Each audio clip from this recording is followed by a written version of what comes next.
Hello, എല്ലാവർക്കും നമസ്കാരം. പുതിയൊരു വീഡിയോയിലേക്ക് സ്വാഗതം. അതെ, ഞാൻ ജസ്റ്റ് അമ്പലത്തിൽ പോയിട്ട് വരികയാണ്. അമ്പലത്തിൽ പോയിട്ട് വരിക എന്ന് പറയുമ്പോൾ നിങ്ങൾ വിചാരിക്കുക എന്താണെന്ന്. ഇവിടെ വീടിന്റെ തൊട്ടടുത്ത് നാലുപുരക്കൽ നാഗകാളി ക്ഷേത്രം എന്ന് പറഞ്ഞിട്ട് അമ്പലമാണ്. അപ്പൊ അമ്പലത്തിൽ ഇന്ന് ഉത്സവമായിരുന്നു. അപ്പൊ ഇവിടുന്ന് ഉത്സവത്തിന്റെ സമയത്ത് എണ്ണ കൊടുക്കാറുണ്ട്. എണ്ണയും പിന്നെ നമ്മളാൽ കഴിയുന്ന സാമ്പത്തിക സഹായവും ചെയ്യാറുണ്ട്.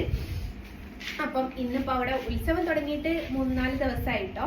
അപ്പൊ ഞാൻ കരുതി അമ്പലത്തിലൊന്ന് പോവാം, എണ്ണ കൊടുക്കാം, നമ്മളാൽ കഴിയുന്ന സാമ്പത്തിക സഹായം ചെയ്യാമെന്നൊക്കെ കരുതിയിട്ട് പോയതാണ്. അപ്പൊ പോയിട്ട് ജസ്റ്റ് ഒക്കെ കൊടുത്ത് കഴിഞ്ഞു വന്നതാണ്. അപ്പൊ ഞാൻ കരുതി ചെറിയൊരു വീഡിയോ ചെയ്തിട്ട് പോസ്റ്റ് ചെയ്യാന്നല്ലേ, അങ്ങനെ വീഡിയോ ചെയ്ത് പോസ്റ്റ് ചെയ്തതാണ്. അപ്പം എല്ലാവരും സുഖവും സേഫും ആയിട്ട് ഇരിക്കുന്നു എന്ന് വിശ്വസിക്കുന്നു. അപ്പൊ എല്ലാരോടും ടാറ്റാ, ബൈ.